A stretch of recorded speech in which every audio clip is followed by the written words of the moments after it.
Isa ang Pangasinan sa mga madalas na imungkahing lugar pasyalan ng mga travel agencies. We do have some clients who would opt to just go direct to Pangasinan, especially if they're looking for a beach destination. Sa muling pagbubukas at pagluwag ng pinto ng probinsya mula sa pandemya, mas tinututukan pa ng Provincial Tourism and Cultural Affairs Office ang mga bagong aktibidad sa probinsya. Gaya na lamang ng Birdwatching Exploration Tour mula ika-11 hanggang ika-13 ng Agosto. Nagsama-samang ilang personnel ng DOT Pangasinan, DOT Region 1, DNR, birdwatching experts at ilang travel tour agencies sa Bangrin Marine Protected Area at Bani Communal Forest para kumuha ng mga litrato ng naggagandahang mga ibon. Ilang art exhibits din ang kanilang isinasagawa.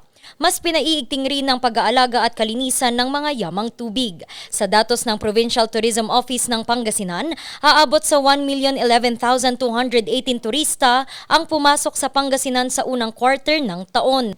2,392,851 naman na turista sa pangalawang quarter. Manawag ang nanguna sa top destinations ng probinsya na sinundan ng Bolinao at Alaminos City. Ipinaaalala naman ang patuloy na pagsunod ng mga residente at turista sa health and safety protocols laban sa COVID-19. Ren de Guzman para sa Luzon Headlines.